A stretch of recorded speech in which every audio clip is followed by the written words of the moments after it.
mabuting balita ng Panginoon ayon kay San Mateo. Noong panahong iyon muling nagsalita sa mga punong saserdote at matatanda ng bayan si Jesus sa pamamagitan ng talinhaga. Sinabi niya, ang paghahari ng Diyos ay katulad nito. Naghandog ng isang piging ang isang hari sa kasal ng kanyang anak na lalaki. Sinugo niya ang kanyang mga alipin upang tawagin ang mga inanyayahan. Ngunit ayaw nilang dumalo. Muli siyang nagsugo ng iba, mga alipin at kanyang pinagbilinan.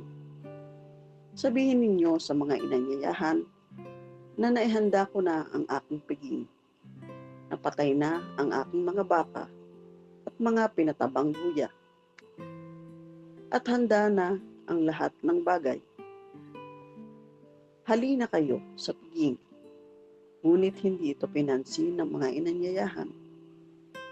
Umayo sila sa kani-kanilang lakad, ang isa'y sa kanyang bukid, at sa kanyang pangangalakal naman ang isa.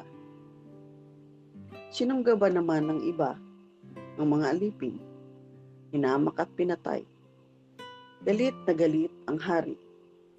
Pinaparaon niya ang kanyang mga kawal. Ipinapuksa ang mga mamamatay taong iyon at ipinasunog ang kanilang lungsod.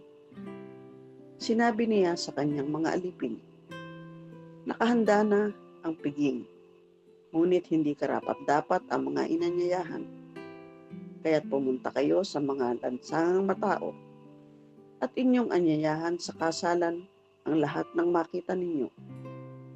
Lumabas nga ang mga pangunahing lansangan, ang mga alipin, at isinama ang lahat ng natagpuan. Masasama't mabubuti, ano pat na puno ng mga panauhin ang bulwagang pangkasalan. Pumasok ang hari upang tingnan ang mga panauhin, at nakita niya roon ang isang taong hindi nakadamit pangkasalan. Kaibigan, bakit ka pumasok dito nang hindi nakadamit pangkasalan? Tanong niya. Hindi nakaimik ang tao. Kaya't sinabi ng hari sa mga katulong, kapusin ninyo ang kanyang kamay at paa at itapon siya sa kadiliman sa labas. Dooy magnanangis siya at magngangalit ang kanyang ngipin, sapagkat marami ang tinawag, ngunit kakaunti ang nahihirang. Mga kapatid, ang mabuting balita ng Panginoon.